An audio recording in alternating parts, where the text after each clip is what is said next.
time is now 5:30. The date is October 18th, 2026. We're called to order the meeting for the city of Statesboro, mayor and council. We will have our invocation and pledge of allegiance by city manager Charles King.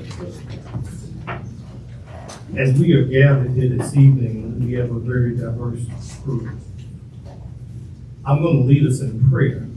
However, I'm going to ask that you go wherever you go when you pray in the spirit of diversity, and you pray to the deity that you worship.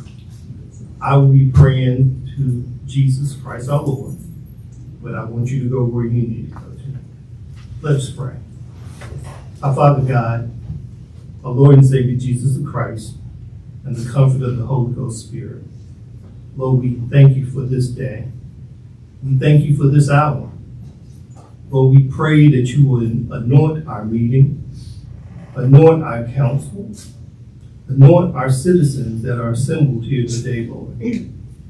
Lead, guide, and direct us in all that we do. And Lord, let everything that we do be pleasing in your sight. And Lord, we'll remember to give you all the honor, the glory, and the praise. And it is in Jesus' name that I pray. Amen. Amen. Pledge allegiance to the flag of the United States of America and to the republic for which it stands, one nation, under God, indivisible, with liberty and justice for all. We'll move down to agenda item 3, public comments. We have anyone signed up for public comments in regards to this? Yes, Mr. Mayor, we have 2 signed up to speak on agenda item number 9. The first person that we have signed up in regards to that agenda is Ms. Samantha McGuire.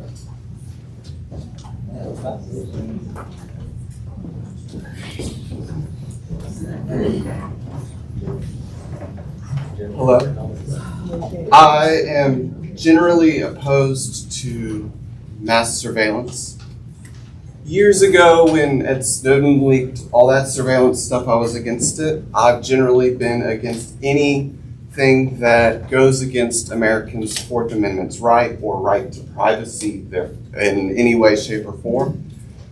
I believe that we already have plenty of traffic cameras that aren't using AI, and I would not necessarily be opposed to more general traffic cameras that aren't using AI in some data center and being fed into some Silicon Valley algorithm. I understand that we need, police and law and order, and there's public safety. I'm not against public safety at all, but I think there's a way to do that that has less of an environmental impact through using unnecessary compute algorithm and extra electricity. And just, I also, on flock cameras and AI cameras in general, there seems to have been sort of a countrywide sentiment against them, and they're being destroyed many places, which is leading Flock and other companies to push higher insurance costs and the costs of replacement onto cities and municipalities and people that use them. And so I don't know the details of this $1 million+ contract, but I would ask that, any sort of replacement costs, if patriots locally decide to destroy them, that cost not fall onto the taxpayers in the city. And that is what I have to say about the surveillance cameras. Thank you. All right, thank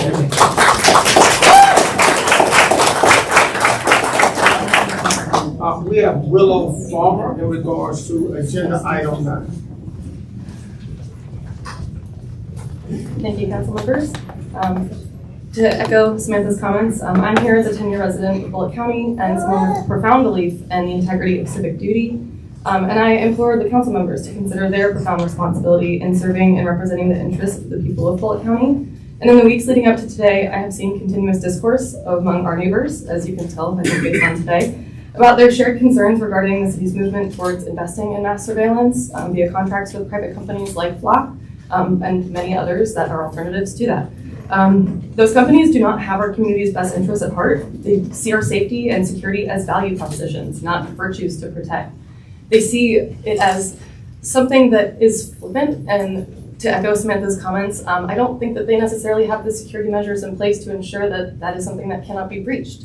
I think that we want to protect the long-term sustainability and interests of our community members, and it's a choice to invest in a 5-year contract for mass surveillance. These choices are important and critical and will have severe impacts on the future residents of Bullitt County. If approved, this contract is bound to breed distrust, not security. It's about short-term profit over long-term sustainability, and about buying into a false sense of urgency and inflated value that is maintained by the very people selling us the idea of the supposed urgency. The over $1 million spent over the course of 5 years with Flock could be invested in so many other ways that would bring an equal but incredible return to the families, young professionals, and lifelong residents of the county. Again, to echo Samantha's comments, I do believe in safety and security of our people, but I want to make sure that's done with integrity and with safety in mind, not the illusion of safety. So council members, please, again, I implore you, it's your civic duty to lead the city better than it was when you began your duty here. And it is your responsibility to be the voice of us, the people that you serve. We've seen the devastating effects in other communities that are ongoing, the social and economic impacts of mass surveillance. These communities have bought into this narrative that these innovations are the way of the future, and that they are inevitable and that we will fall behind if we don't. Trust us or we won't. Trust your people and they will trust you. Right now, these moments are critical. We are creating the future fabric of Statesboro. What do you want that future to look like? Please, council members, invest in your people, not convenience, not corporate interest, not profit. Say no to the Flock contract. Thank you.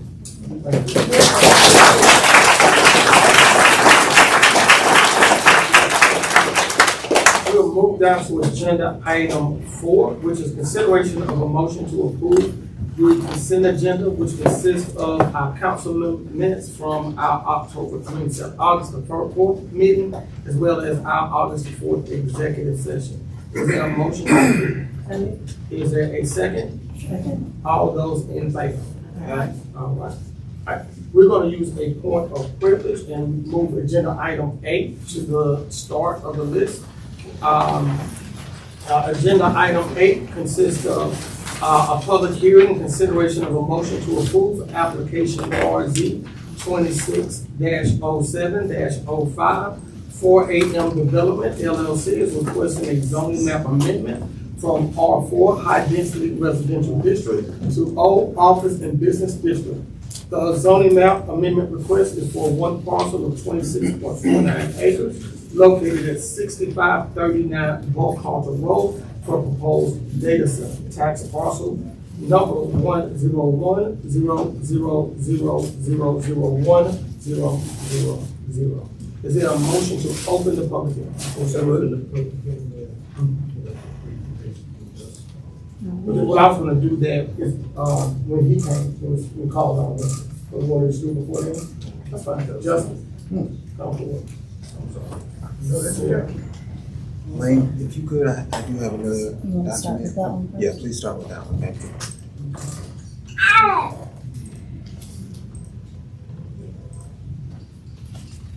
So, mayors and members of the council, thank you. I'd like to start by having a quick discussion in regards to some of what we're not doing tonight. This is the requirements related to our technological and data center ordinance, just to talk a little bit about what's actually in that ordinance compared to the actual case that's going on this evening. Come on. It's not anybody has this little thing.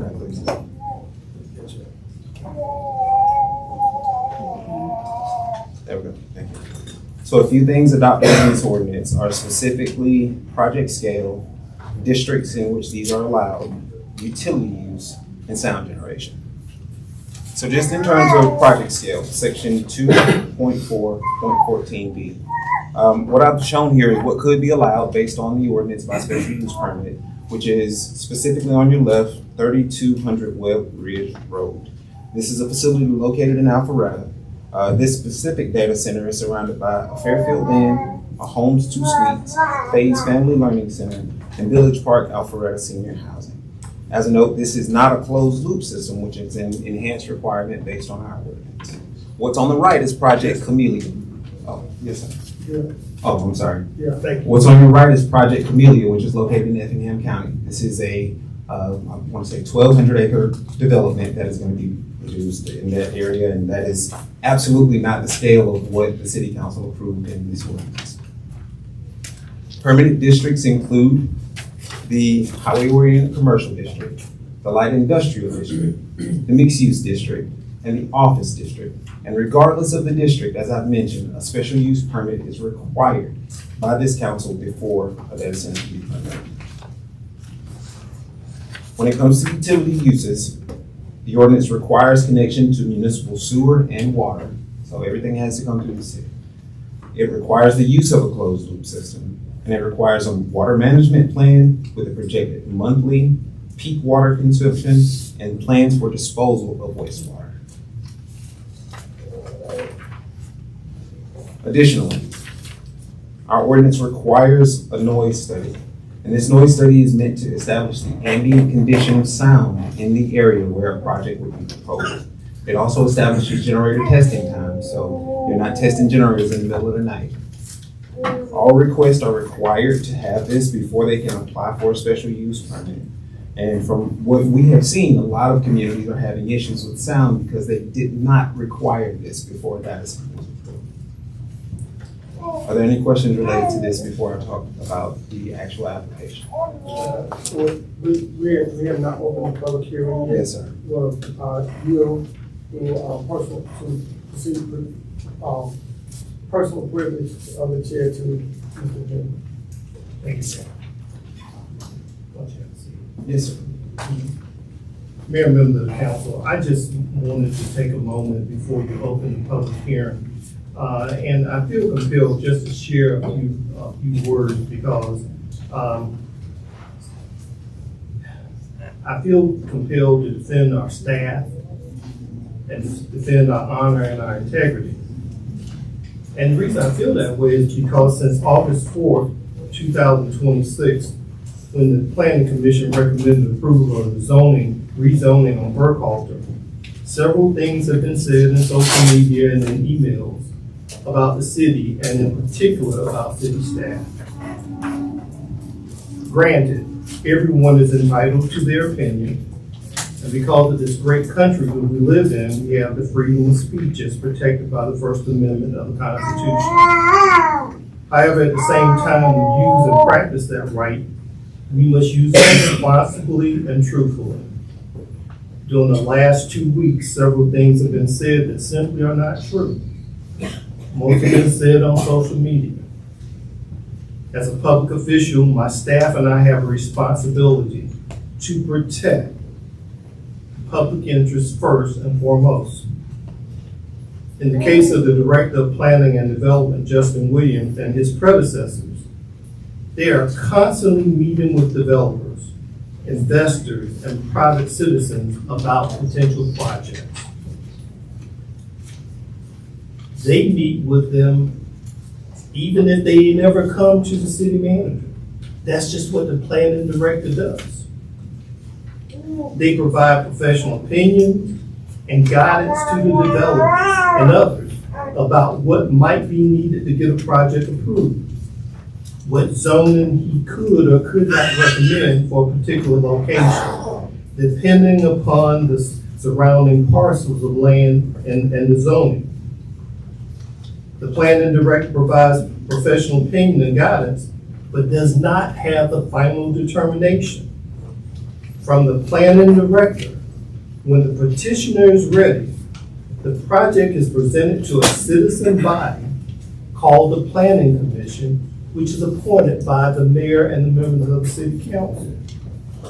And they do not approve the rezoning. They make recommendations to the mayor and city council. I've seen comments about city officials being paid by the developer to get approval of the project. First, the statement is offensive, and the only payment received by our staff are the bi-weekly city payroll we all receive. Our professional interest is to continue to enhance the quality of life for our citizens. However, as staff, we also recognize The final decision is the decision of this body, the mayor and the city council. For the record, the matter coming before the council is a land use matter. When staff advertised the rezoning for office and business, we specifically named data center to be transparent to the public.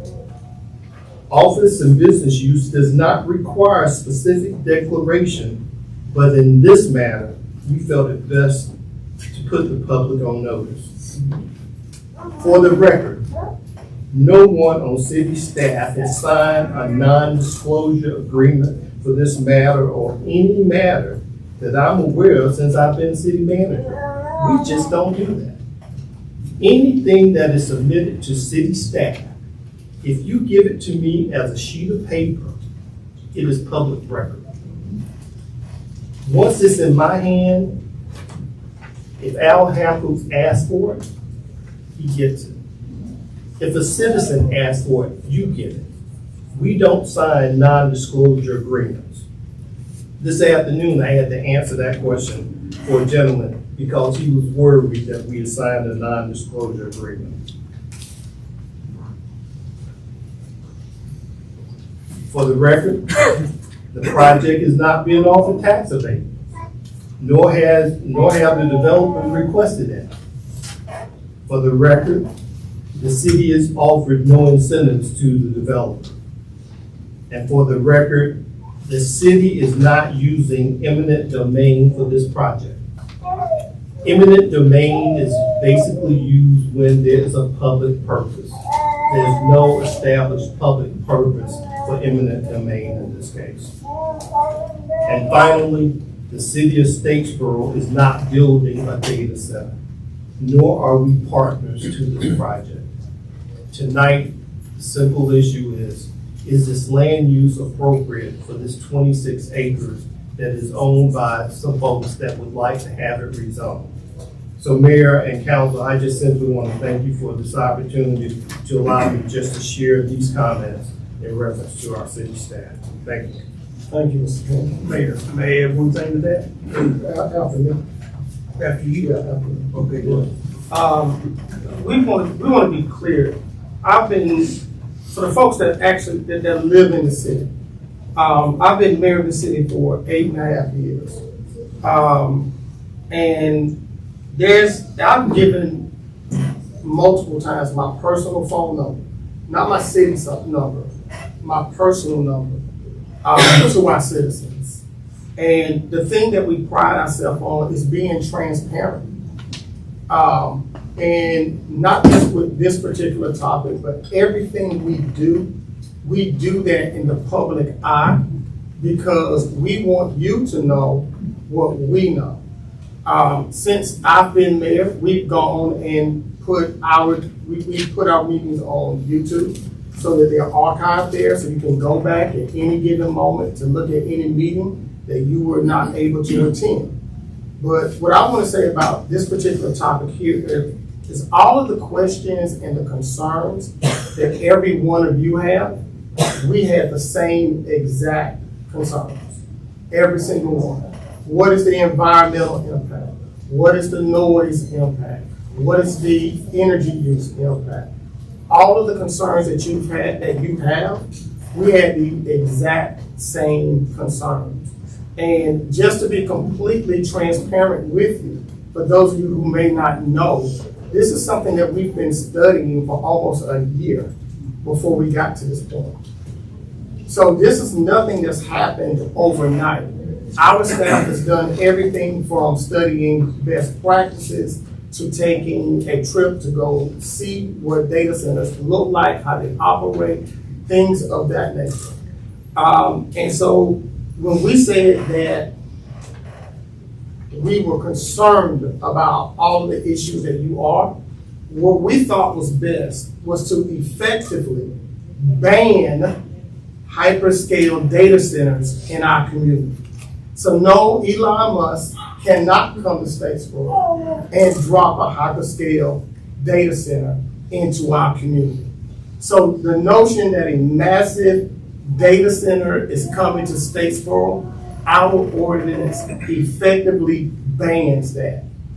And I'm disappointed that that was even put out there, that a massive data center was coming to our community. If you read the ordinance, that's what we banned. When we talk about water use, because that's something that we were very concerned about. We sit on the Floridian aquifer. It has more than 1 trillion gallons of water inside of it, but we are protective of that. And so what we said in our ordinance was that if we was to consider this, the only way it can be considered is if they could operate off of the water that the city is able to apply to it. So that means they cannot dig any wells. They cannot dig into our aquifers. That's something that we've prohibited, so that cannot occur.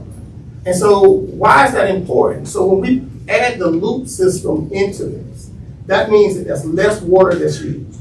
And so I want to give you guys an example of the kind of numbers that we operate here at the city of Statesboro. Our largest water user right now uses 80,000 gallons of water per day. Let me say that again. Our largest water user uses 80,000 gallons of water per day. That's 29.2 million gallons of water a year. And guess what? It's not a data center. It's a manufacturing plant. So we understand the importance of good stewardship when it comes to protecting that natural resource that we all need in our community. And so as another measure to protect our water, our ordinance requires that in this zoning, if this was to happen, that water has to be cleaned to our standard on site. And how they dispose it, it can either be taken away or it can meet our standard and it can be disposed through our waste system. Number 2, we were concerned about the noise, just like you. And we heard all of the stories about the noise levels, the generators, all of that stuff. And so what we did with our ordinance is that we put in safeguards in and around noise levels. And what this effectively does is make sure that our community does not have noise pollution. Some folks are concerned about the low murmuring. That is a part of the ordinance as well because it discusses ambient noise levels. So we effectively removed that concern as well. And to continue to prevent large-scale data centers coming in, soaking up our resources from our people, we said that the lot size can be no greater than 50 acres. The initial recommendation was 200 acres. This council here said, hell no. And so it went from 200 acres to 50 acres. So all of the concerns that we saw in social media, and typically I would do a live to kind of, address these issues, but it was so much misinformation that you could not have addressed it all in one scoop. And so before we begin our public hearing, this is what I want you to do. I want you to take a look at your notes. And in your notes, if you have a concern about water, know that we've already addressed that. If you have a concern about noise, know that we have already addressed that. Yeah, right. If you have a concern about size, know that we have addressed that. All of that inside of our ordinance. But we want to make sure that folks are heard. And if there's any questions that we can help as far as answering during this process, we'll be happy to do so. With that being said, is there a motion to open the public hearing for agenda item 8? Oh, I'm sorry, John. City manager, he stated that no city employee has ever signed a non-disclosure agreement with anyone. Well, he didn't mention the elected officials. I know I have never done that. I've never accepted a dime from anybody for anything. I've not profiting off of anything at all. Never taken slush fund, money under the table, however you want to phrase it. I've never done that. And I'm assuming that these other four up here are the same way. That's it. Thank you.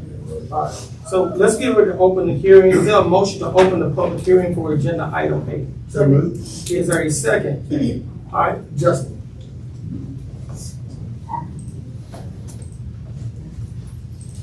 Thank you, Lane.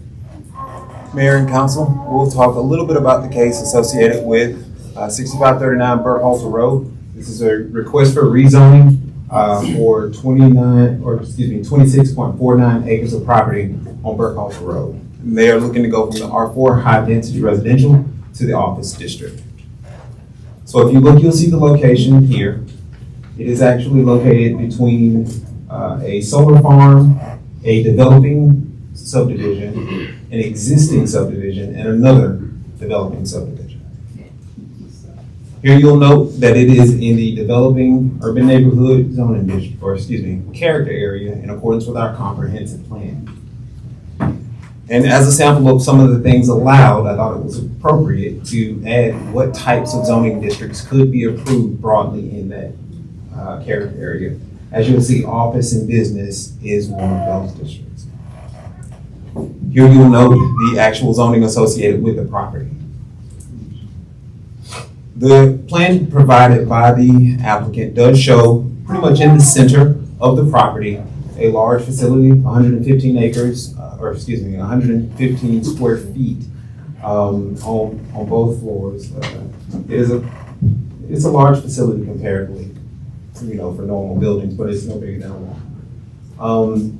You do see some wetland impacts on the map here. Those are being analyzed by the Corps of Engineers, so any involvement with those wetlands would have to be approved by the Corps before permitting of a project. And you can see Burkhalter Road to the south. So here on the left, you'll see the actual subject property. There's an old house on this property right now. It's been there for a number of years. Of course, it'll be demolished. And then you'll see on your right, the east side of the property. It's a fairly long stretch on Burkhalter. Here you'll see going to the west towards the intersection of Burkhalter and Fair Road. And on your right, you'll see the entrance to the new subdivision, Grange Mill. And currently they have one house that is under construction. The subject property is also shown here, so you can see the solar farm on this particular picture, but you can also see the Georgia Power line, the transmission line, kind of looming over the property. And additionally, you can see the infrastructure that's been put in across the street at Grange Mill. So there are some mitigating factors within the UDC that kind of led us to the decision. One of those mitigating factors is going to be specific that a special use permit is still required for this property in accordance with the Unified Development Code and the Technological Facilities and Data Centers Ordinance. Additionally, they are going to be required to use a closed loop system as we referenced. There is a reduction in traffic that would be noted by the development if it does come to fruition. The subdivision or apartment complex as proposed has a substantial impact on traffic as noted by the traffic study submitted when this property was announced. Additionally, you will see that the applicant has provided us with a water management plan that does show the peak daily use in regards to this potential project. That stated, in regards to the zoning, staff does recommend approval of RZ 260705. If this is approved by the mayor and city council, just one condition should be applied on this, and that is specifically that the traffic study that was submitted did show that there needed to be a little bit of right-of-way provided to the city to improve Burkhalter Road when it was annexed. We still need that piece of property to actually improve Burkhalter Road. Even with a reduction of traffic, there is a lot of impact of traffic on Burkhalter, and with the subdivision across the street being developed, it doesn't help matters. So that is the only condition that we have. And as you mentioned, Mayor, at the August 4th Planning Commission meeting, there was a recommendation of approval by 5-1 vote. If there are any questions, I'll be glad to answer them, and the applicant is present. Thank you. All right, council, open it up for any questions from council. Seeing it is no. Okay. Thank you, Justin. We want to open it up. Do you have your clock up? We do, yes, Mayor. All right, so OCGA 36-66-5, state ordinance allots 10 minutes for either for or against. Because we have a good number of people here, we want to add an additional 5 minutes to that. Yeah, right. All right, and so, is there anyone who wants to speak against the request? Yeah, that's, I would. go ahead, ladies, go ahead. Yes, ma'am. Okay. Mr. Mayor, I'm sorry, before we start, could you clarify for the benefit of everyone that that's a 15-minute total? Yes. Yeah. So, I don't think it's gonna be enough. No, it's not gonna be. It ain't gonna be enough. And we deserve it. There's millions of dollars at stake. Ready? Okay. Yes. Hello, good evening. I have a visual aid tonight to help everyone. This is not my name is Sarah Thompson, and I'm a veteran of the United States Army. I also have a Juris Master's degree, so I know the law. This right here woman is Barbara Ortega. She lives on the very corner of Kiwana. across from. Yes, she is in the center of the target as far as light regarding the results of this project. So this is Barbara Ortega. Her husband is Lupe. He cannot be here tonight, and there are many other people. So what I want to do, can I take this? So what I want to do is go over the use issue. You said you want to talk use. Let's talk use. First of all, I want to ask, how many of you voted for planning commission individuals on the commission that are outside of your districts, that don't live in the city and don't live in any of the city council districts? Can you raise your hand if you voted for people outside of your district? So they don't live in the city? What about outside the city? If you voted for people on the planning, okay, so there's at least one planning person outside the city. Got it. All right, so this is a visual aid. Let's go ahead and pivot. Let's go ahead and go right in front so they can see it. So you said you weren't doing eminent domain, but let's go ahead and have a little chat about that. So let's start with what happened first of all here. This was a deed transfer, November 3rd, 2023. And it was transferred between the trustee, which is Stephen B. Rushing, trustee of the Talmadge L. Rushing Family Trust, UTD, that happened on November 4th, 2023. And then you have here, it looks like a meeting discussing annexation of the city on November 12th, 2023. Just about a week later, you guys are having a full throttle dream session about development. Well, I want to go ahead and remind you that the public benefit of development does not constitute a public use. And at this time, there was no annexation application in. So we now have a reminder, what I just said, the public benefit does not, development does not constitute public use. Then we have a letter sent November 30th to the county, which showed that you guys are so excited, your intent to annex this property.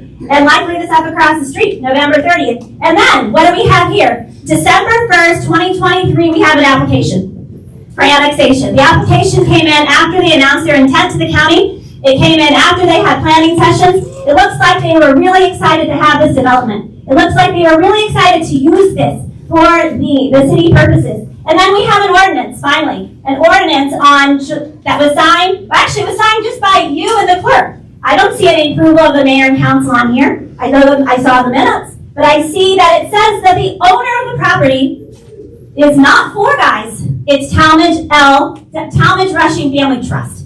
The applicant was Four Guys Development LLC. On the ordinance, it says it's a Talmadge Rushing Family Trust. Do they sound the same to you? Do they sound the same? Do they sound the same to you guys? Did you guys get to see that? The ordinance doesn't have the 100% owner on it. This is an invalid ordinance. This is fraud. Filed in fraud. It is not consistent with the law. Georgia Code 36-36-21 requires 100% of the owners to sign. That did not occur. You have inconsistencies. And the one across the street is also inconsistent. You guys took an application from someone who was not the owner. I'd like to make sure that you guys also understand that zoning districts are for private property. You put into your ordinances in September 2023 a public use category. You can't leapfrog your own private zoning district and leapfrog over. There is no such thing as data center use. There is private use and there is public use, period. Zoning districts are for private property. You cannot, this is an illegal ordinance, everybody, hear ye, hear ye. There's public use inside of this ordinance. And oh, by the way, you guys have a federal official. A federal official. Stephen B. Rushing is a Fed, you guys. Trump has rained money down in federal loans. Are you going to get some federal loans for this, Mayor? Some federal money? Do you know? That's a question. We want to know. Is it going to be national security component according to Executive Order 14318? Are we going to have military patrolling Kawana Road? Are we going to have military for national security purposes? Has Stephen B. Rushing perhaps helped with getting some of those Fast 41 permits into the federal government for a qualifying project? We need to know those things. Barbara, why don't you wrap up with whatever you have to say about the blight that's impending upon your property? Well, what I see is there's 5 churches on that street on Kawana. Why should they be bothered with all this traffic for this media center or what a data center? There's school buses that come down the road. There's a school right down the street. You're supposed to protect your children on your school buses. And they're coming down Kawana and going up to Bruckhalter. I'm not familiar with a lot of the things because I just moved here in March. I moved to a quiet place with no traffic from Atlanta, Georgia. I guess I'm moved in the world of a big mess. But there's people that live on that street that have been there for their whole life and they've been in quiet areas. And why should they have a data system place opening up in their neighborhood? There's a subdivision going across the street from them. They've got one house built. It's going to destroy their subdivision. There's 3 other subdivisions down Kawana. One backs up to there. Why should all those people lose money because all this stuff is being built? Why can't it be taken out around an industrial park, way off from people? Why shouldn't you protect the people of this town rather than involving them in all this mess? It's wrong. They should be protected.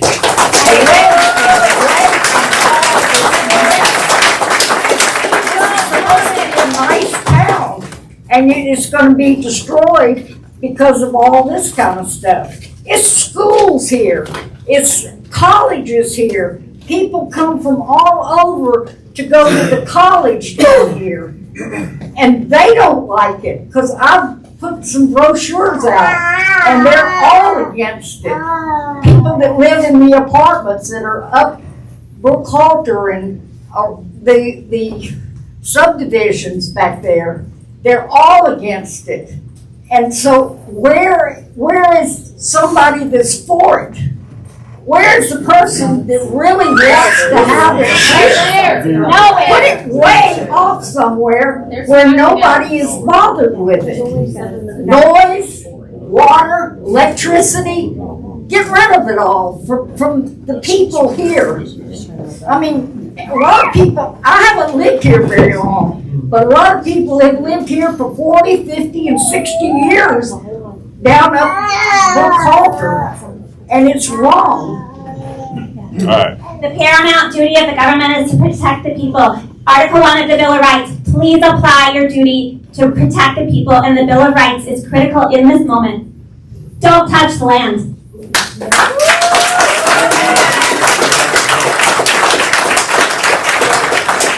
Really good. Hello, everybody, friends and neighbors. Bottom line, we do not need a data center in Statesboro. We do not need the noise. We don't need the water pollution. We don't need the decrease in property value, which typically occurs within a 5-mile radius of the so-called data center. Those who are pushing the data center will tell you that it will create jobs. Well, it has construction jobs at first, but what they don't tell you is that data centers, once completed, require very few personnel. There is a gigantic data center in Phoenix, Arizona that covers a space equal to 3 football fields that employs exactly 9 people. It's the emptiest parking lot you've ever seen in your life.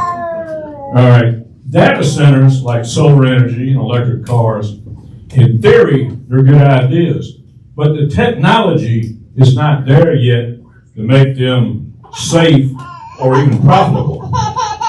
The company that proposes to build this data center, 3AM LLC, does not have a prospective client lined up. They're building this thing on spec.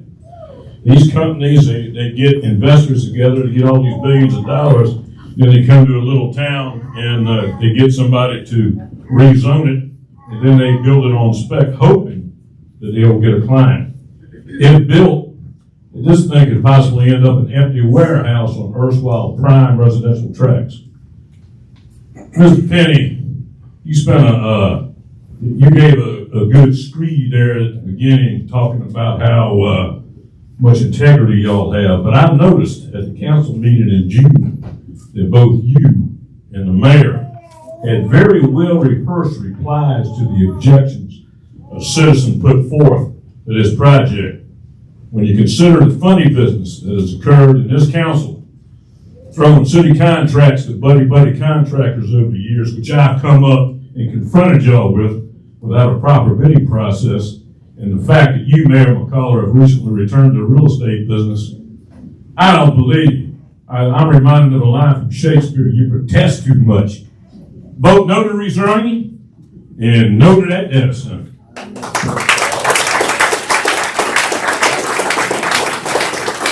I get this thing, I guess you're gonna have to hold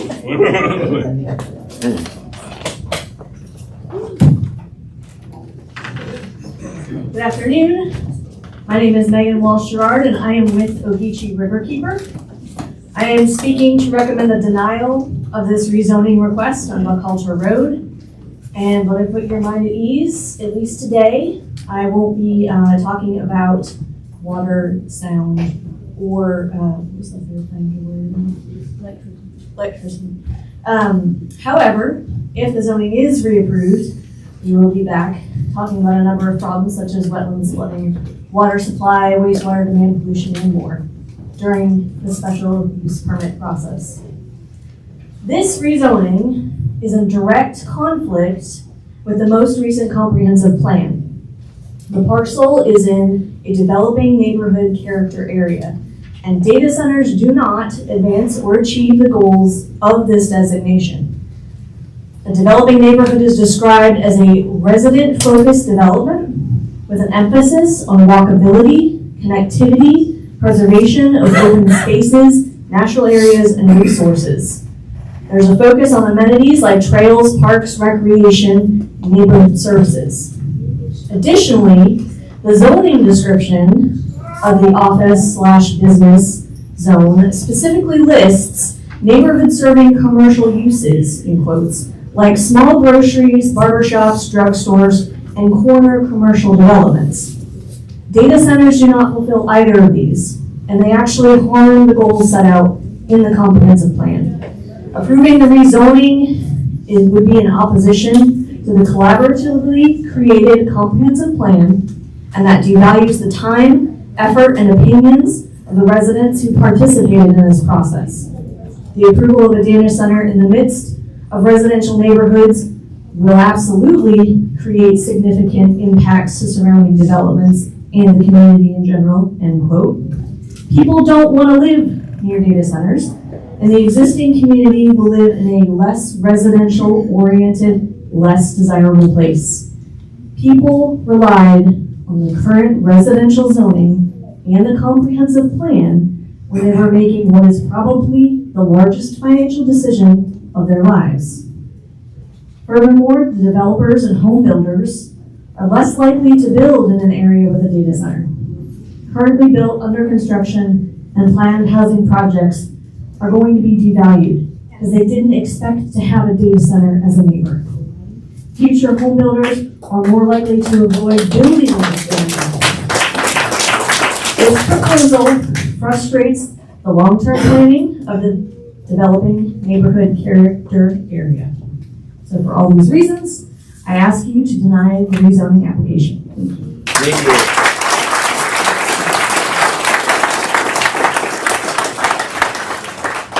Mr. Mayor and Council, I have 19 seconds. My name is John Devine. I would like to ask anybody out here who wants the denial to be put through, please raise your hand if you wish you had a chance to talk. I have two concerns that I want to address: extreme low frequency health hazards and radio and electromagnetic frequency hazards to your health. Do I get a chance? We're gonna let you go, and then we're gonna flip it over to the folks that's full. Okay. First of all, I'd like to say good afternoon. It's good to see each one of you here. And I'm just gonna read out these names. Bradford Place, Sunfield Station, Holly Oaks, Chatham Place, The Outpost, the Developing Grange Mill. These are all subdivisions within a 1 mile radius of this zoning change. There are literally thousands of people. And when I refer to thousands of people, I'm talking about the men, women, and children that live in these homes. Plus, I realize college students are adults, but I'm going to kind of signal them out just a little bit because they come to Statesboro for a great experience. Do we want them to be located wait, I left off those cottages, I'm sorry. They're right there, so I left that off. But, everybody that lives in these areas are going to be impacted if you rezone it, okay? Now, I am one of those homeowners in Bradford Place. I've lived there since 1997. Now, when my husband and I bought our home, we bought in a residential area. And I think that residential area should be maintained.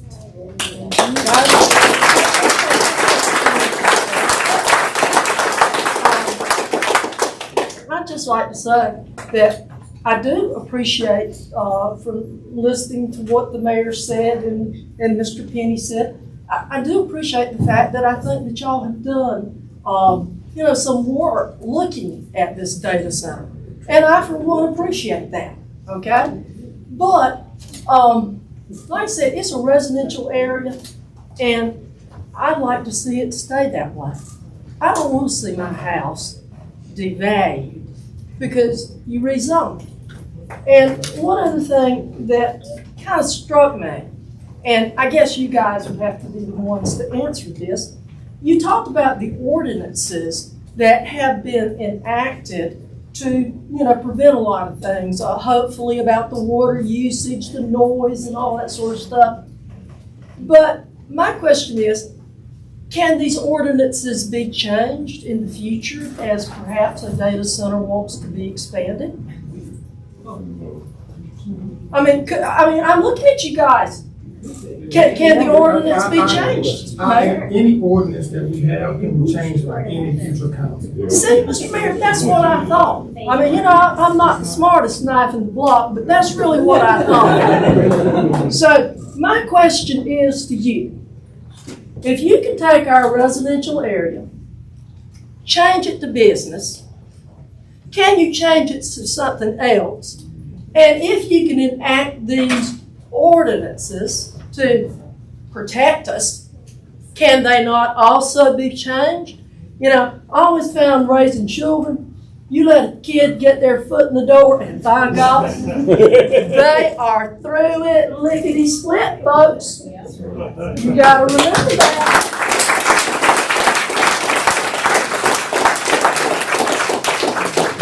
I look at you guys and ladies, I was just using guys as generic, but I look at you guys as our defenders. Okay? You're supposed to defend the people. Okay? It's clear from the reaction that you have in this room that there are a lot of people who are opposed to rezoning. Now, I had a chance to talk to Ms. Johnson before we started this. Okay? And,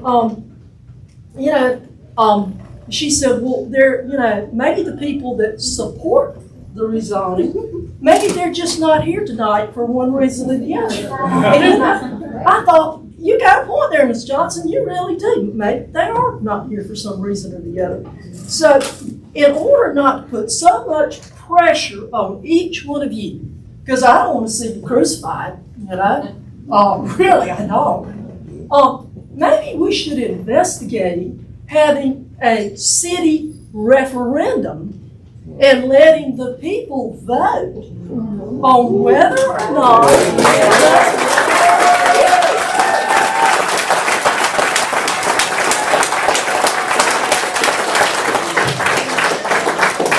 I'm sorry, sir, I didn't hear you. Yeah, that's fine. If I may exercise a point of privilege and then I'll yield the rest of my time to you. Okay. By show of hands, how many folks in here live inside the city limits of Statesboro? I live on the line. in the subdivision. Yeah, I'm just trying to get clarity on this right here. And the question, let me rephrase. It's on the border. It's on the border. We use the core. And so, let me rephrase that. How many of you live inside the city limits of Statesboro? Okay. All right, go ahead, I yield the remainder. We can still care about our neighbors though. No, hey, look, we all know that. We know that. But I'm not sure what the vote was for. Hold on. We're gonna maintain the core. We've been doing a great job. So let's go ahead and yield the remainder of the time. Go ahead. Okay, really, I finished what I want to say. I just want to say, I don't want my neighborhood rezoned. I think if y'all live where I live, you probably wouldn't want it rezoned either. So, here's my plea. Defend me. Thank you.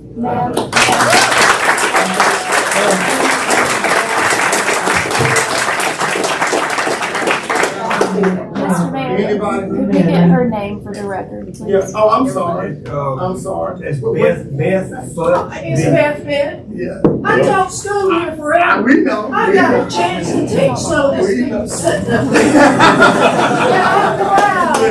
We didn't even need to ask. We knew what it was. Anyone want to speak for the group? Good afternoon, Mayor and Council. Okay. Thank you for your time today. I'm Bobby Bagwell with 4AM Development. I'm here with my business partner, Charles Way, also here with John Paul Moore from Thomas and Hutton Engineering. Okay. So, thank you for your time this afternoon. Thank you. Bring the mic. It's now He's a clear little off. tall. Yeah, just take it off and put it up. Just take it off. Yeah, so everybody can hear. How about that? Yeah. All right, thank you all. And thank you for your comments earlier, Mr. Penny. Thank you for yours as well. I want to say, as a developer, city staff has been astounding to work with, totally transparent, and has been tremendous help through this process. So we are here to request the rezoning from the current R4 multifamily designation to the office business. We do understand and care about the concerns of the general public. We're here today tonight. And I want to say through the ordinance process, we have followed it to the letter of the law, intend to fully do so. And if we do get approved tonight, we realize that we still have to go through the special use permit process, which is very stringent. We acknowledge that. So I just want to appreciate that. As far as some of the other comments that we just heard from, as far as the annexation conversation, I can't speak to that. I have no knowledge of that. I'm assuming that's something the city will have to address. We purchased this property, received clear title, so I have no knowledge of that whatsoever. Just as far as, I'm hearing some concerns about traffic. I think that's one thing we've not touched on versus the current zoning. We've done a traffic study that indicates traffic will be greatly reduced, which should help the Burke-Culture corridor, if that is a public concern. But all this being said, I do want to yield enough time to the council to address me with business partners. We're going to let John do a brief presentation and yield the remainder of our time for any questions that council may have. Okay, so if he's gonna do anything briefly, now is the time to do it. Yep. Because then they're going to council discussion. That'd be fine. Okay. Yeah, and make sure we got them on the clock. So I can hear everybody.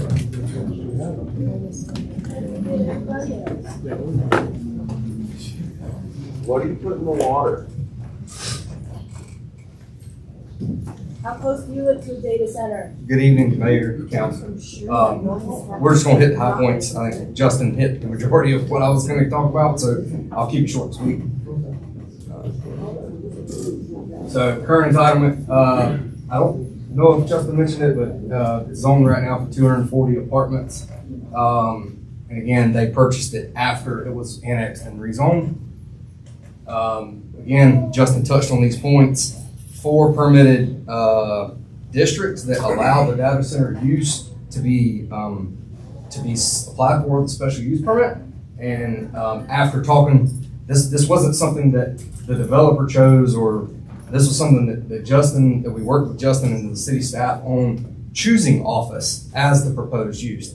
Because essentially, if the data center was ever decommissioned, that's what the use would, that's the least impactful use that it would be reverted back to versus some of the other ones. Again, the ordinance addresses it has 5 pillars to it, if you will. Infrastructure stewardship, impact mitigation, aesthetic and character integration, resource conservation, and fiscal and economic balance. And the proposed plan and future plan does check the boxes and will continue to check the boxes as this progresses for the special use. And I'm here tonight. If you have any questions for me specifically, or the rest, or the development team, just let us know. They gotta be done during the council discussion. So that'll be done during council discussion, not this. Right. Is there anyone else to speak for the data center? There was no time in there. It's not for ordinance, but there is no time for. No, we're getting ready to close that out. And the only way that you can speak is if you're for. Okay, well, one thing. Yes or no? I'm speaking on behalf of the Home Builders Association of Statesboro. Very good. So For or against? We don't have a position. The law. But You're for it, that way you have time. We don't have a position, but we wanted to pose questions. You know what? For the sake of curiosity, i.e. mine, let's do a point of privilege on this and hear what you got. Okay, please, thank you. So we held a roundtable discussion. My name is Matt Hollingsworth, and I'm here on behalf of the Home Builders Association of Statesboro. Okay. So the Home Builders Association is made up of builder members and associate members that do business in the construction industry in Statesboro and Bullitt County. And our charter is wider than that. But we have builders, and we held a roundtable discussion yesterday to make sure that we heard any concerns, if any, of our builder members, because there are developments in this area, and we wanted to make sure that if we had an opportunity to speak, that at least we got to represent our members. In that roundtable discussion, there was no concerns for any from any of the participating builder members. So what we did have were questions. It's new to us, it's new to this area, and we don't know what concerns to have as a building industry. This is not as residents, it's as building industry. And so we had 3 questions that we wanted to give you guys, if you could answer. And you guys did answer 2 of those already to some degree. 1 you guys answered very well, and I appreciate that. And so the first one was, has there been any benchmarking done in other communities similar in size to Statesboro, and what was the findings? And you guys mentioned that you did go. You have done your research, so you did answer that. I appreciate that. And this is all coming out of, we want to make sure that any planning that happens in here is done with diligence and is done with tactfulness and on purpose so that it's planned properly. So you guys did, so I appreciate that. The next one was, we anticipate there's going to be some tax revenue potentially generated if this passes. And we're just curious as a Home Builders Association if the city has any plans for how that is to be used. And then the last, and you guys answered this one, but I'm gonna rephrase it. Okay. The question is, will there be any tax incentives for the data center? Now, you guys said you have not, No. but would the city ever consider it? No, no. Okay. Maybe you guys will discuss it, but I'd like to know if you guys do have any plan, if it goes through, I'm sure the city is to gain some sort of tax revenue from it. And I'm sure everybody in the room here, I'm sure they would be opposed to it, but at least they would want to potentially hear if there's any plans for the money. And that's it. So again, for the record, we have no position for it or against it. We met, we had questions, and this is as a building industry, not as individuals or residents. And thank you for the special privilege, because there was no slotted time just to ask some questions, you know, not taking a position for or against, so I appreciate that. Okay. Thank you. All right, thank you. Anybody else for, maybe so? Okay, and you've been patient, so. All right. Go ahead. Thank you. Hi, I'm Charles Way. I just wanted to add really quick. As far as the tax incentives or anything, the very first meeting we had with the city, one of the first things that was stated was, if you're looking for tax incentives, you're not going to go. So, and we immediately understood that and never intended to ask for it to start with. Okay. But that was made very clear by the city staff very early on. As far as property values, we have done research on this, and there is no direct link between data center usage and DQ's property values. There are a lot of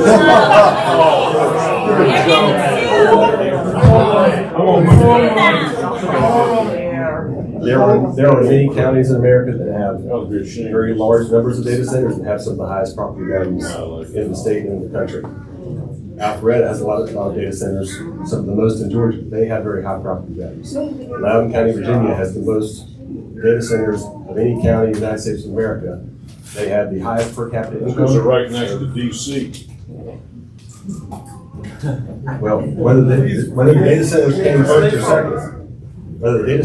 first or second, they've been there for 25 plus years. And that area has not declined because of that. So That's not the reason. I can't speak to everybody's individual property or every data center in the world, but I can say that we have put a lot of thought into this, and it is not our goal to create a blight on the community or to bring something that is going to make people's lives worse. That's not what we came here with, and that's not the discussion we've had with the city. So I respect everyone's opinions and thoughts on the matter, and I appreciate everybody listening and being open-minded.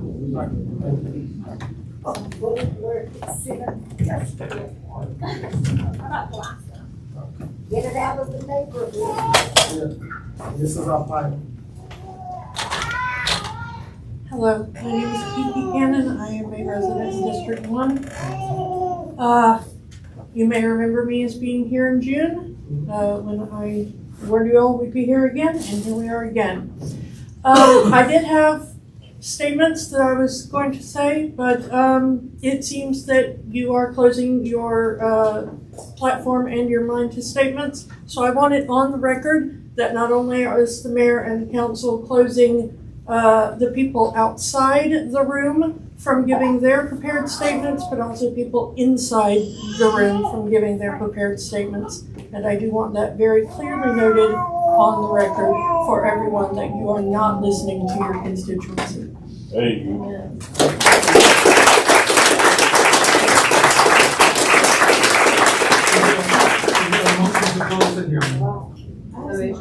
Is there a second? Second. All those in favor? All right, we want to open it up for council discussion. Any discussion by council?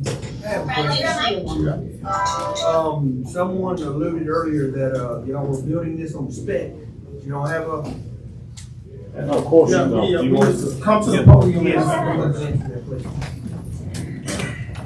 Yes, thank you, Mr. Riggs. I meant to mention that. We are not. Your microphone's off. We are.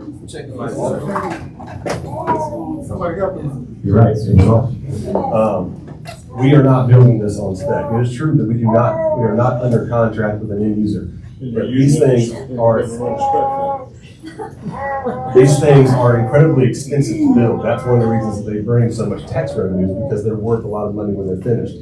I am from Savannah, Georgia. I am not going to build hundreds of millions of dollars worth of facility. Bobby is not going to. This is not going to be built on spec. The fact is that most data center users and operators, they generally do not get engaged until after the property is sufficiently zoned. And so we are zoning it speculatively, but there is zero chance that we are going to build this speculatively. If the zoning gets approved, then at that point, we will meet with different developers and we will choose one that is in line with the ordinance of the city and all of the requirements that we've laid out for it. Thank you. Any further discussion by council? Yes, sir. We're council now. Yes, sir. It was said earlier that planning and zoning commission, we have members outside of my district and outside of the city who don't apply. One of y'all would like to apply who live in the city, please apply. So let it be for the record, there are people outside. I will appoint someone, everyone, I would love to have everyone from the city, someone from every district. I wish it was that way. People don't apply. And no matter how much I invite people to do so, they don't want to spend their time on it. But we do have people who do. It's unconstitutional. It's illegal. It's not illegal. It's unconstitutional. Just like Yeah. Can you give us any insight in regards to our commissions and whether they have to be a resident inside the city of Statesboro or just a Bullock County resident? The ordinance is clear, it has to be residents of Bullock County. That's muni code. Okay. All right. And so for the city of Statesboro, I want to put this out there very clearly. So the city of Statesboro, if you live in Bullock County, you can serve on one of the city of Statesboro's commissions. Register, Brooklyn. Okay. So we want to be very clear per our city attorney. If you live inside of Bullock County and you would like to serve on the city of Statesboro's planning commission, you can absolutely do so. Please do that. Absolutely do so. And just to be clear, the city of Statesboro has its own charter, and we abide by our charters, the Constitution of the state of Georgia and the Constitution of the United States. So any other dynamic does not apply in this situation. Are there any further questions from council? Mr. Mayor, I'd like to clarify and have Mr. Kane Smith back me up. This is the discussion period. We have a public hearing. We have so much time to hear from the public, and then it's on council to discuss and to vote. And so nobody out here is to say anything during this part unless we call on you and ask a question. And I would just like to clarify that the folks who are not, maybe didn't know that. But now that you know that, if you're speaking out when we're trying to have discussion, law enforcement will ask you to leave the room so the rest of us can hear and finish this business. Okay. Anything else? Yes, please. Mr. City Attorney, did you hear anything in the first presentation that gives you concern about this being legal? Okay. Thank you. Any further discussion by council? Yes, Ms. Beth, Ms. Fudge, Ms. Bennett, you want to ask something? I just want to ask a question, but I don't want to blurt out. But I do have a question that occurred to me, and I'd like to pose this question to the city council. Please. I mean, that's all I want to do. Please, you've been recognized by council. I can. You just got to stand up and raise your hand. Okay, I did say, first of all, thank you for, being willing to answer my question. Okay, and this kind of occurred to me when I was listening to one of these two guys speak just a second ago, because the issue of money was brought up. All right, now, I live in a residential community. You want to, I won't say you want, the idea is on the table to rezone us to business, I think is what you said. All right, is the reason why you want to and I'm talking to all members of council, is the reason why you want to rezone this area because you will make more money from business development or more money for the city from, taxes within the communities. I mean, what's the reason to rezone? Is it a money? Is it a That's a great understanding question. That's a great question. And so this is a situation where the owner came to the city Yes, sir. and made the request. So we didn't go to them and say, hey, look, we want, that did not occur. No. This is the owner saying that we want to rezone. So that's what occurred. After you planned it. Yeah. No, thank you. We're gonna yield to our city manager, Mr. Charleston. And just maybe in here, the request is for a bit office and business. And when you look at zoning, zoning has to be compatible. And so when you look at residential zoning, what zoning would be compatible with a residential use? And in this case, the only zoning that would be compatible would be office and business. Basically, from a planning standpoint, the office and business it serves as a buffer for residential property. And so when the developers come forward to ask about the possibility of rezoning, if they had asked for any other zone, they asked for industrial, that couldn't go there because it's not compatible. But when you look at residential zones, it's not unheard of to place office and business, sometimes they office and institutional, next to residential property because they are considered compatible. That is correct, Mr. Bennett. So generally, you would want to see some type of use that is not extreme in terms of the overall traffic that it would generate or the number of people that would be going into it. The office and business district seem to be the most appropriate district. And just as a point of information, so that everybody's all on the same page, the edge centers, and that's what Statesboro's ordinance basically says is edge centers, which is a much smaller version. Just to kind of give you a concept, what we're discussing today is 0.19% the size of what's happening in Effingham. And that's just kind of put it, not even 1%, it's 0.19% the size of that. And so the edge centers that we went to go see, they were literally in business districts. So it was a shopping mall to the right, a gas station, an apartment complex across the street. So it was in a very busy district. So that's what we're looking at. So, and I know for a lot of folks, if you're not familiar with it, you get the opportunity to go to this area and take a look at it. But it looks like an office building. And so that's part of that's part of it as well. We want to continue with council. Any further discussion by council? I would like to, if it's okay, I'd like to recognize the lady holding her arm up. Okay. And this woman right here, yes, after the lady in the back. Thank you so much. My name is Lori Brazelton, and I live in the Outpost subdivision, one of the single-family homes in the Outpost.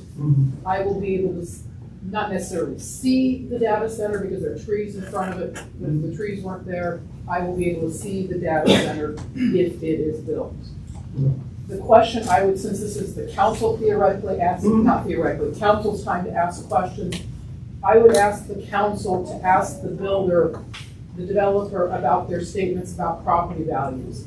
That they said studies have shown that property values in counties have not been significantly affected by the data centers. What about property values of people that live adjacent to the data center? I said this at the zoning commission. My husband and I bought this house in March as our retirement home. Maybe I should have been more up. Apparently there was a meeting in June that I should have been more aware of. But the widespread public announcement was not made until about a month ago. And so I would like to know if the builders have any knowledge of what property values, happens to property values immediately around the data center. I'm sure property values in Brooklyn aren't gonna be affected. But how are my property values going to be affected? Yeah, we're gonna go down. And then, council had recognized this young lady right here. My name is Lindsay Williams. Okay. Is it my turn to talk now? Sorry. Yes, ma'am. Okay.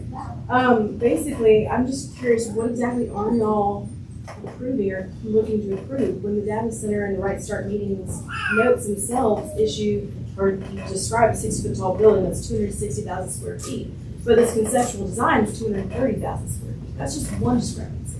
Then the noise study for the traffic, that's based on 1,041 residential units, roughly 7,700 different routes back and forth, right? That's not the data center noise study at all, or traffic study. Or the conceptual design doesn't even make sense. The noise study itself is ambient noise that currently stands in that neighborhood. It's not after the data center is being built. So I'm just curious, what exactly are we basing this off of? Where's the independent studies being done for this? And so let me answer that.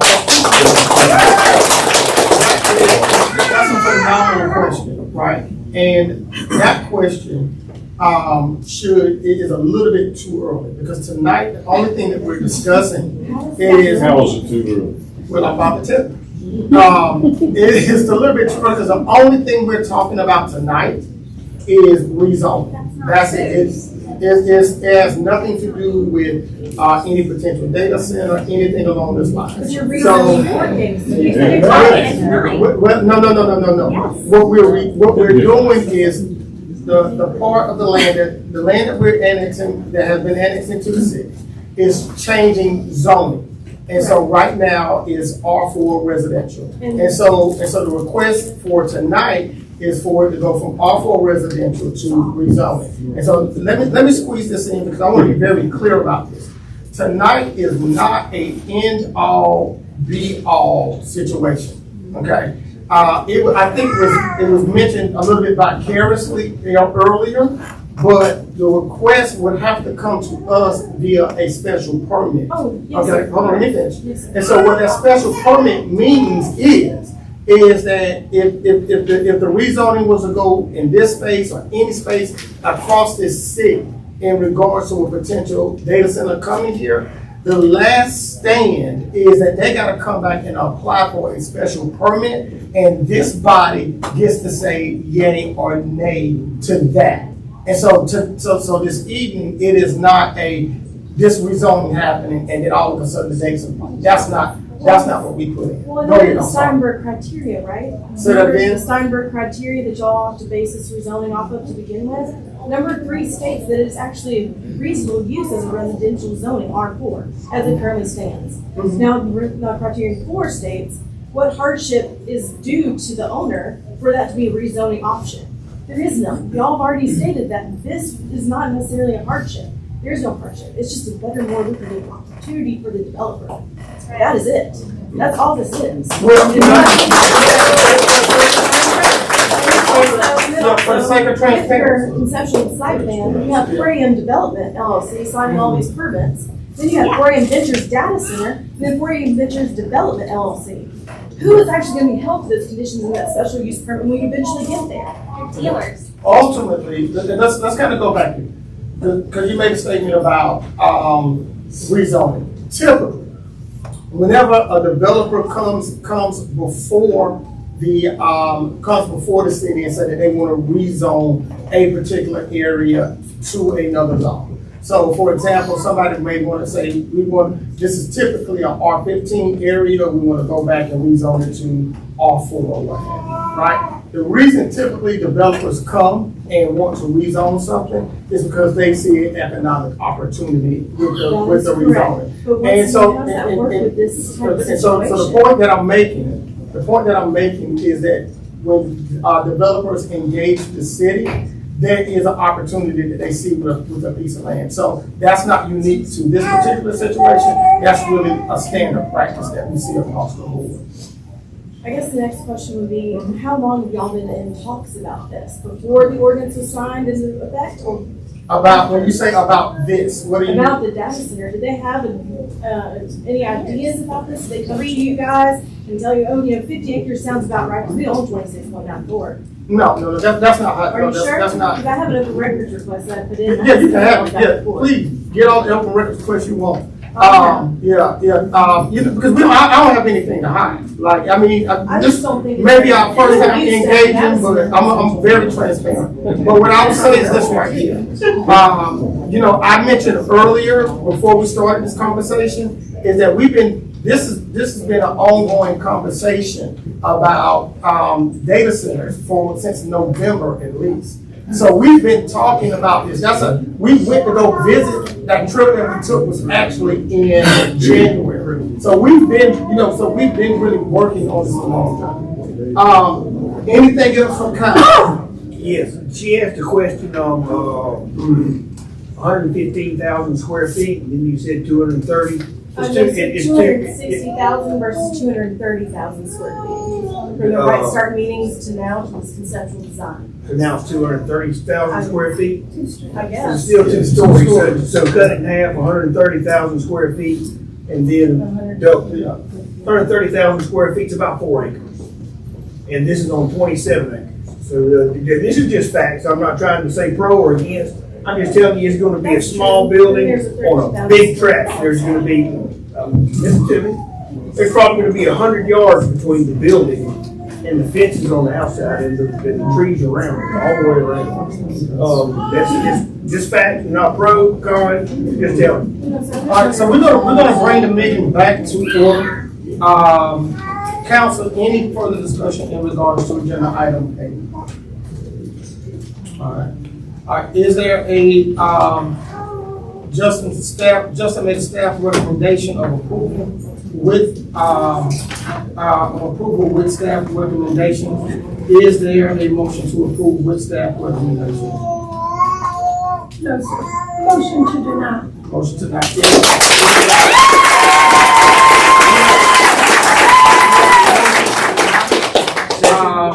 We have a second.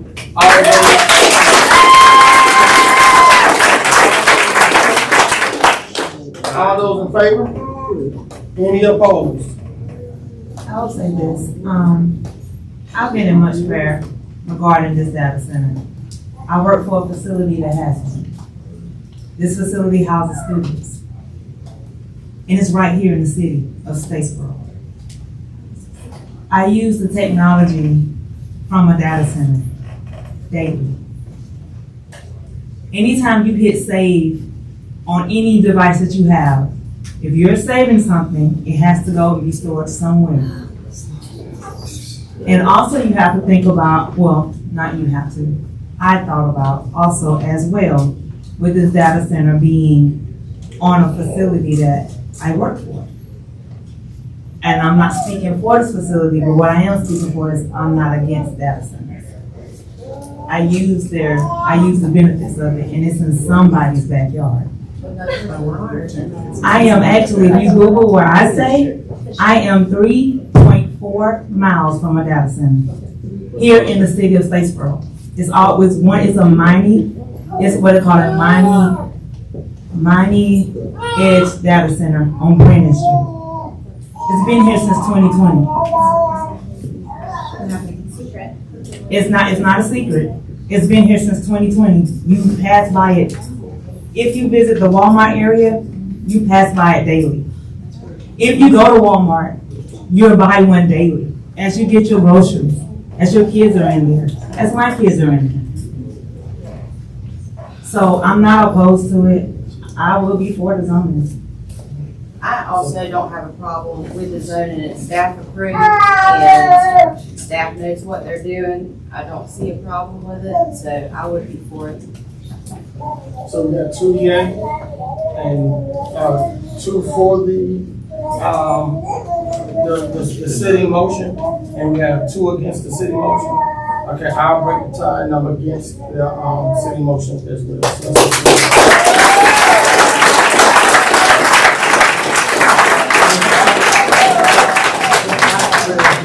I'm voting with them, y'all. You said against. You said you're against it. So vote them So, out. and so is there another motion? Is there a motion to approve? I'll refuse. Is there a second? Right, that's. Is there a second? You just work on that. Yeah, we gotta keep going. Second, all right. All those in favor of approving with staff recommendations? Okay, all those opposed with staff recommendations? Okay, I'll break the tie, approve with staff recommendations. All right, we'll move down to agenda item 5. They get paid, right? Public hearing, consideration of application on 5.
Is there a motion to open the public hearing?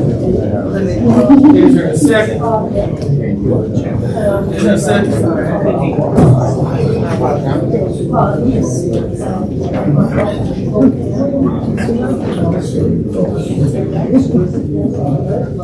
Is there a motion to open the public hearing? Is there a second? Second. All those in favor? Aye. All right. Justin, if you would. Thank you, Mayor and members of the council. So these two cases, we have a variance and we have a zoning amendment. So the purpose of this application, or rather these applications, are to allow a variance for a PUD that is below the 10-acre requirement associated with land unit developments. We have 5 parcels that equate to about 7.5 acres. And they are looking to do a very interesting PUD on the location of the old WA Bragg building and the adjacent parcels. So if you look at it, you'll see there's 5 parcels that make up this. There's actually an old house on this site that will be maintained. I think there's some historic credits associated with it, so they'll be maintaining that house. But they're looking to build out the WA Bragg building itself to bring it back to life, as well as some additional residential on the Blue Line. So you'll see this is part of that downtown district. We want to see redevelopment in the downtown district. And you can see the zoning, it's cobbled up zoning, there's a few of them, and we just want to make it a part of one plan development. So the conceptual plan does show, and it's taken us a couple of years now, I think we're right at year 2 trying to get this project to this point. It does show a tremendous amount of development to add new residential to the site, as well as revitalize that old WA Bragg building. There are some concerns in relation to a potential roundabout. So we do realize that that could impact this project, and we do have a condition in place for that specifically. So if you look, it's a good old coal plant once upon a time, now WA Bragg. So they want to maintain that building. It's got good loans, and they're planning on using it. You can see the surrounding property over on West Brandon Street, and just kind of generally in the area. And here's some additional property associated on West Brandon. And then across the street comes probably, we should put a Zool on there because that's right across the street as well. And that is property to the east, and then some additional property. Just, it's a cobbled up area. So staff does recommend approval of these applications. We do have 3 Individual condition one, it doesn't grant the right to begin work. They still have to go through all appropriate permitting as they normally would. Anything that comes out of that G dot right of way, it could impact this project. We don't know how, but based upon that, we realize that those changes could impact this, and we are requesting the opportunity to work around those in terms of the development overall. And the third condition is that they will not have to really develop new commercial on the site. If you remember, the plan unit development requirements are already 20% and 80% in regards to how you build out. But because of the site being already undersized and having that commercial already there, we feel that that particular section of the ordinance should not be applied to this particular plan unit development. At the regularly scheduled planning commission meeting, we did get a recommendation for approval with a 6-0 vote. That completes my report unless there are questions for me. All right, thank you, Justin. Is there anyone here to speak against this? Is there anyone here to speak for?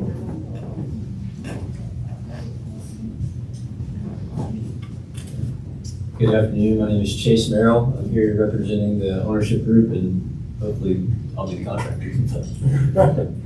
We do feel like this is a great thing for Statesboro. It's a little front edge of it is on the Blue Mile. We're really pushing for what that commission is asking for. We have some infill housing. We're trying to bring back some property that's been sitting vacant for a while. There's even been some crime in the area that we're trying to push out. Our goal is to potentially elevate it a little bit. I know that there's been a lot of people come in and propose some lesser value things, and that's not what we want to see on Main Street. We want to be right in the middle between the corridor of the Blue Mile and downtown as a good stopping point. Additional parking, additional business, live, work, play. That's what we're here, and that's what we're about. If you have any questions, I'd love to answer. All right. Thank you. All right. Is there a motion to close the hearing? Is there a second? Second. All those in favor? Aye. All right, we're gonna open up for council discussion. Any discussion by council? Maybe I need Justin's help. I thought I knew what we were talking about here, but I'm seeing a different street that is out there. Only the point is on the Blue Mile. So if you look, the property itself is considered a part of the Blue Mile in terms of the overlay district. So if you look, you'll see, yes, that point. And then you'll see here, the railroad track goes down through that as well. So it's let's see, there's a better image of it. You can see, so you'll see the point is actually on South Main, but it is, West Brandon and then South College. Yeah, and I'll say the Blue Mile Foundation considers not just the strip right South Main Street, to be the Blue Mile a block back. Mm-hmm. Yes, and this case goes back to Walnut and go back to College Street.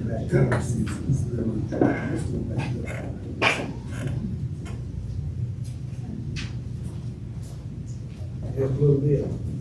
Thank you. Sure, we don't need you to know what a Coca-Cola building is. I know what that is. We know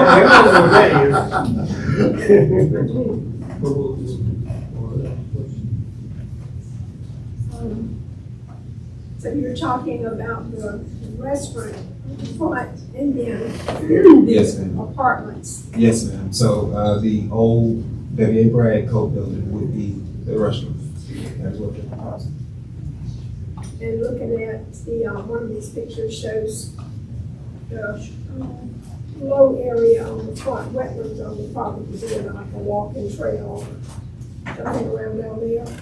Yes, ma'am. There were some floodplains noted on the site. That's part of the reason this has taken so long to get before you. But they have worked through those issues specifically. So this is a PUD, so it comes back to us? No, ma'am. No, ma'am. This is the project. This is the concept now, so it will remain like we're seeing it here. Yes, ma'am. Yeah, what you're gonna get. Yes, ma'am. If they change character of this plan, they have to come back to me. Okay. So when you say they won't work through it, but there I'm seeing a walking trail around the water down to southernmost end. Yes, ma'am. That's what they've been proposing in regards to amenity space. And if you'll also note, there's a pool house and those types of things on this plan as well. Yes, ma'am. Justin, can I speak? Just okay. The intent of the walking trail is to connect to the creek on the Blue Mountain. We own all the way to point where the railroad track is. And so our intentions were to work with the commission and have that as a pedestrian way to connect to the creek project. Thank you. Chris. Chris. Oh, Chris Merrill, I'm sorry. Chris Mill. Anything else from council? Is there a motion to approve the staff recommendations? Is there a second? Is there a second? Second. All those in favor? Aye. All right, we'll move down to agenda item 6, public hearing and consideration of a motion to approve application V26-07-03. Anthony Hendrickson is requesting a variance from UDC section 2.2.11 to allow the use of assembly light industrial zone for the property located at 201 Johnson Street. Is there a motion to open the public hearing? Is there a second? Second. All those in favor? All right. Justin. Yes, sir. Thank you, Mayor. So this is a fairly simple variance request. This individual applicant is really looking to utilize the old Spikes Restore building. They want to utilize that for some services associated with helping youth and kind of reestablish that as a little banquet area, a space for people to meet. And you can't do that in the light industrial district. Originally, when that was zoned light industrial in the old ordinance, light industrial was a free-for-all. The UDC has much tighter requirements in terms of what you can do. And versus rezoning the property, we felt it more appropriate to apply for a variance overall. Because the actual owner of the property does want the option to do those light industrial things in the future if that becomes an opportunity. Okay. So you'll note the building is located here, right at the edge of downtown on Johnson Street. And you got the railroad tracks adjacent. You'll see it's in a redevelopment area. Once again, it's one of those areas that we'd like to see redeveloped. And you'll see that light industrial zoning. There is some MX zoning kind of creeping into that area. You know, just hasn't quite reached this yet, but bit by bit. You'll see the actual Restore Old Habitat building on your left, and then you'll get another image of that building. You'll see more of the building actually where the railroad tracks is and where that last vestige of industrial development, it's an old warehouse under code enforcement is on your right. And then it kind of goes into the Johnson Street neighborhood proper. And then on this photo, you'll just see some of the surrounding properties in the area, just those MX properties that are kind of put over there. And the thing happened, what just happened? I think our USB ports are going out. Okay, that's bad. Okay. Oh, it did something else again. You ain't helping side. Okay, are you still touching it? I am not touching anything. But I can note that staff recommends approval of this variance. Turn it off. Is that where you work? No. Were you here? 3. Yeah. Right here. Yeah, so staff does recommend approval. We believe it is appropriate, but they will have 2 conditions, specifically not to alter the building without appropriate permitting and to actually develop a tree and landscaping plan for it. Historically, it hasn't needed any type of nicety, and we are going to require that. And our planning commission did agree to that with a 6-0 vote. Okay. And I believe the applicant is here if there are specific questions on your views. All right, thank you. Is there anyone here to speak against? All right, seeing that there's none, is there anyone here to speak for?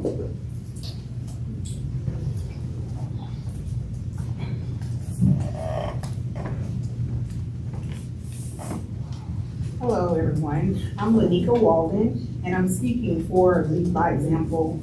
We're requesting to, I grew up in Statesboro. So really don't. I grew up in Statesboro, and I know, like, when I was younger, Crosstown was a place. It was different, and the kids are different now. So Mr. Hendrickson is operating different programs. This is his program, and he's doing this in New York. And just the results that he's doing is great. And for it to be offered in Statesboro, I think it's amazing for us to be able to partner with the sheriff's department, the DAs, the judges, everything, just to try to get these kids off the streets and get some positive, reinforcement. So I'm asking for you guys to approve it, and if you have any questions for us. All right, thank you. Thank you. Is there a motion to close the hearing? To move. Is there a second? Second. All those in favor? Aye. All right, is there any council discussion on this? I appreciate staff requesting the tree and landscaping plan. They did that for you, Sherry? And for everybody who looked at it. Absolutely. If there's no further discussion, is there a motion to approve? So moved. Second. Okay, all those in favor? Aye. All right, let us show agenda item 6 has been approved.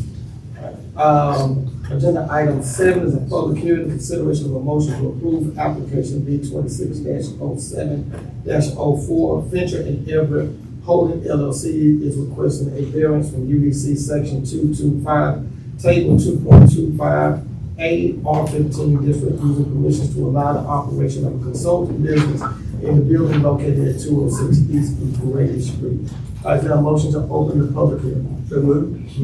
Second. All those in favor? Aye. All right, Justin.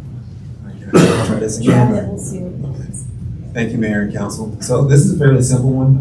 The applicant is looking to establish a consultation service business. They actually have it, their home use, and they are looking to expand that into the entirety of the building. So they do need to receive a variance because of the R15 zoning district. If you'll look, you'll see the property in red. And you'll see that established residential neighborhood. As I mentioned, there are some uses associated with businesses being there, and it is in that really that transitional area leading Center Hour, but it is not in the historic district that we annotated in a past location. We're right below it, so we're not in that historic district associated with that area. And then you'll also see the design. So if you look, you can see the house that's being utilized now. And then you can see just kind of the surrounding property. So even though there's an R15 use, there are kind of a mix of properties historically that were converted. There's actually on the next page, you'll note that there's some businesses there that are small in scale, and there are also some multi-families that have just kind of popped up over the years there. And this is actually in reference to what I was referring to for the multi-family on the left. Okay. So staff does recommend approval. We only had one condition, and it was the approval of the variance does not grant the right to make any changes to the building. They would be subject to some of the specifics in relation to being in R15 zoning district in regards to things like signage and those types of items. So that is not going to be a concern for the neighborhood. And Planning Commission did recommend approval of that 6-0 vote. Okay. Thank you, Justin. Yes, sir. Is there anyone here to speak against this request? Is there anyone here to speak for this request? All right, seeing that there is none, is there a motion to close the hearing? Is there a second? Second. All those in favor? Aye. All right, any discussion by council? Is the owner present? No. No, thank you. All right. Any further discussion? All right, seeing that there is none, is there a motion to approve the staff recommendation? Is that moved? Is there a second? All those in favor? Aye. All right, we'll move down to agenda item 9. Consideration of a motion to approve a 5-year contract with Flock Safety beginning with FY 2027 and extending through FY 2031. The yearly cost of equipment and services will be $229,500 for a total over 5 years of $1,147,500. This contract includes 54 automated license plate readers and 2 square miles of coverage for gunshot detection, along with block service in support of said system. Mr. King. Mayor, members of the council, had Flock in our community for 3 years, and again, we've been utilizing grant funds to pay for it. And as we were preparing the budget this year, we recognized that we had to absorb that cost. Flock is, despite some of the concerns about it, it is an invaluable tool for police, and it has helped us on a number of occasions to help prevent a kidnapping that occurred in our community about 2 months ago. And so, and the gunshot, system is also important, but it's not all over the city. So tonight, what we're asking you to do is approve this contract, but recognize that annually, if for some reason we can't afford to pay for it, because of budgetary reasons, that would be a reason not to move forward with FLOC. However, at this point, I just don't see us moving away from this technology because it is so important for law enforcement. I will say, I do want to just address that we have seen in the news a number of situations where FLOC has been inappropriately used. We have standards, general orders for the use of FLOC. We can tell if somebody violates it. It would be ground for someone to be terminated. And so we are certainly making sure that our folks are using it the appropriate way. We do recommend approval of the contract. Thank you, Mr. King. Any discussion by council? All right, seeing that, Mr. Mayor, just to clarify, this has been in place, like you said, for 3 years. What we're doing is extending it Yes. for another 5 years. Yes. Thank you. And we're locking in the price of the car.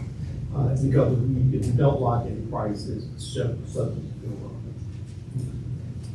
I understand the concerns, I share the concerns, but I'm reassured by the fact that we do check. We do know when somebody right here in Statesboro used it inappropriately and will be going to jail for it. and that was not what the city expected. No. Yeah. But it was FLOC. Yeah. It was surveillance. All right, any further discussion by council? All right, seeing that there's none, is there a motion to approve? So moved. Is there a second? Second. All those in favor? Aye. All right. Agenda item 10, consideration of a motion to approve the purchase of a Caterpillar, no you can't drive a 10-year John, 430 bank home motor from Yancey Brothers Company in the amount of $205,775.20 to be funded by 27 stock funds and SGS loan. Mr. Premier, the council, I can't really add anything. I do recommend approval. All right. Any discussion by council? All right. All right. Is that a game driver? Yeah, that's right. Is there a motion to approve? So moved. Is there a second? All those in favor? Aye. All right, we move down to agenda item 11, consideration of a motion to set the date for the required 3 public hearings to solicit input regarding the proposed 2026 property tax millage rate of 9.6 mils. First public hearing September the 8th, 2026 at 12 p.m. And second public hearing September the 8th, 2026 at 6 p.m. And the third public hearing September the 15th, 2026 at 5:30 p.m. Mr. Green. Mayor, members of the council, because of, we are not rolling our taxes back, and in fact, we are actually having to increase our millage rate. We are required by state law to have 3 public hearings. And so that is what we're doing tonight. We are setting that, those public hearings on September 8th, 2 of them, and then on September 15th for the 3rd and final one. The good thing about the millage rate, we are recommending a 9.6 zone. Millage rate is because of floss, we were able to roll back, and next year you'll be able to roll it back even more. But the increase is really due to the cost of fire protection. Last year we funded it out of intergovernmental loans. This year we could not sustain that. So we do recommend approval of the motion to establish these public hearings. Thank you, Mr. Mayor. Any discussion by council? All right, seeing that there's none, is there a motion to approve? So moved. Is there a second? Second. All those in favor? Aye. All right, move down to agenda item 12, public comments in general. Are there any public comments in general? All right, seeing that there is none, other business from city council? Is there any other business from city council? Seeing that there is none, city manager comments. Mayor, members of the council, two things. Fire station number 3, ribbon cutting, is set for September the 15th at 11 o'clock a.m. And we will have the ribbon cutting and the push-in ceremony, and then we will have lunch at the fire station. What day is it on the 15th? It's a Tuesday. Pre-season council meeting. Yes, just before, well, a couple hours before the council work session. And then, so we'll be sending out invitations, via, email. And then the other item, I just want to ask you to put on your calendar, and we'll send out calendar invites on October the 15th, 2026 at 11 o'clock a.m. The Robotics Center at Ogeechee Technical College will be officially ribbon will be cut. And what day is that? That's October the 15th. Okay, that's Thursday. October the 15th. Okay. So that- At 11 o'clock. And we'll all be getting the invites, but I want to go ahead and get that on your, and we may have a presentation at the next work session on a preview of what that's going to look like. Okay. And then remember the council, that's all I have. Okay. All right. We'll move down to agenda item 15, consideration of a motion to enter into executive sessions to discuss personnel matters in accordance with OCGA 50-14-3B. Is there a motion to go into executive session? Do we have to? Yeah. Yes. Yeah. So moved. Is there a second? Okay, all those in favor?